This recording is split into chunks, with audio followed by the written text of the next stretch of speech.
আসসালামু আলাইকুম প্রিয় ভালোবাসার মানুষরা, আপনারা সবাই কেমন আছেন? আলহামদুলিল্লাহ, আপনাদের দোয়ায় ভালোবাসা আমরা অনেক ভালো আছি। তো অনেক দিন হয়েছে অসুস্থতার কারণে আর ভিডিও শেয়ার করতে পারতেছি না। তো আজকে হঠাৎ করে প্রায় 12টার দিকে আমার ছেলে আবদার করলো যে ও নাকি পুডিং খাবে।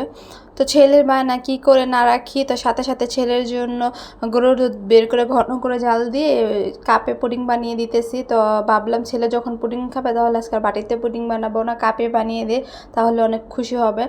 যার কারণে ঝটপট ক্যারামেল করে নিলাম, করার পরে এটা কাপে ঢেলে নিলাম। আর এদিকে 2টা ডিম দিয়ে প্রায় আমি 1 কেজি দুধ জাল দিয়ে আধা কেজি করে নিয়েছি। এখানে আমি সুন্দর করে 2টা ডিম মিশিয়ে নেব। আর এখানে মেশানোর পরে ভালো করে ছেঁকে নিয়েছি। তো ছেঁকে নেওয়ার পরে আমি এখন কাপে পরিমাণ মতো মানে মিশ্রণটা ঢেলে দেব। আর প্রায় আমার 2টা ডিমে আধা কেজি দুধে 4 কাপ আন্দাজে পুডিং হয়েছে, আর 4টা পুডিং হয়েছে।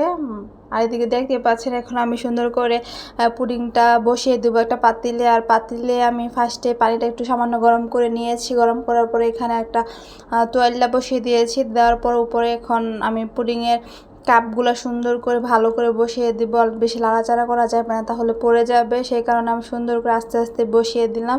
আর বসানোর পর উপরে আমি একটা স্টিলের প্লেট ছিল ওটাতে একটু ঢেকে তারপর ফ্রাই প্যানের ঢাকনা দিয়ে ঢেকে দিলাম। আর ফ্রাই প্যানের ঢাকনার যে ছিদ্রটা ছিল সেখানে আমি ছোট্ট একটা কাগজ ঢুকিয়ে দিলাম, যার কারণে হাওয়া বা বাতাস ঢুকতে পারবে না, বাপে তাড়াতাড়ি এটা সুন্দর করে জমে যাবে। আর এদিকে দেখতে পাচ্ছেন কি সুন্দর আমার কাপে পুডিংটা জমে গেছে, দেখে অনেক ভালো লাগতেছে, এত মজা হয়েছিল। আর 3টা পুডিং বানিয়েছিলাম আমার বড় ছেলের জন্য, আর একটা পুডিং বানিয়েছিলাম ক্যারামেল ছিল আমার ছোটো বাচ্চার জন্য।